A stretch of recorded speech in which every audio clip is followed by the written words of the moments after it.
Hello, this is my school tech survey by me, and I went to Lincoln North Star High School for this. I interviewed Brian Wanzlak, who's this fine gentleman right here.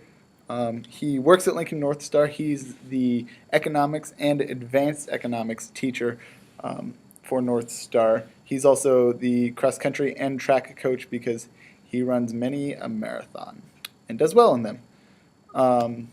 So I asked him a few questions, and my first question was, what is the primary technology tool used in your classroom?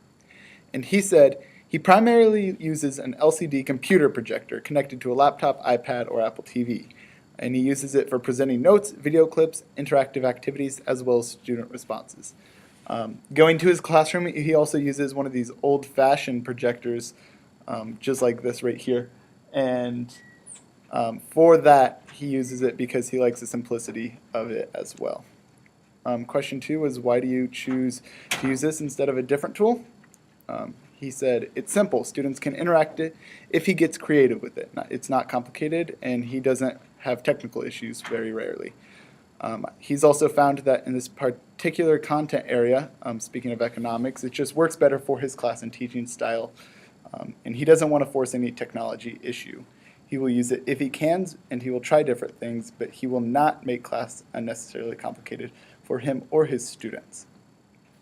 My next question was how often he records for his outside videos.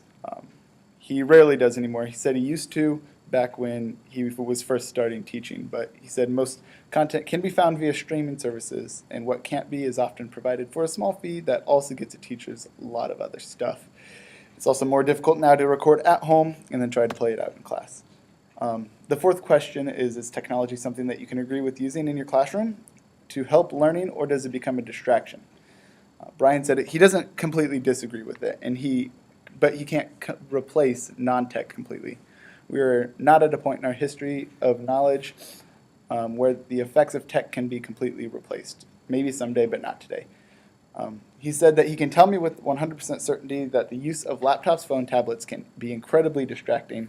Hopefully, I will be able to set up a culture that will keep the students directed, is what he told me, but he said it's a very hard battle to take on.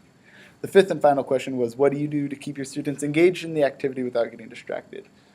He responded with, like I responded or said before, you try to create a classroom culture of expectations about being on task, but frankly, there's nothing a teacher can do to compete with the distraction posed by technology. It has been and will be a problem in education. It was notes and toys years ago, now that has migrated to phones. So my recommendation for this situation for Brian is, with Brian wanting to keep the amount of technology in his classroom lower and reduce the distractions, the only thing I can think of is to allow them to use technology to a degree. If you give them some opportunities to use the distractions, quote unquote, the phones, tablets, other technology, things like that, then they might be less distracted when you want their attention. And by this I mean give them opportunities in their class to use this device so that throughout the entire period they're not 100% distracted.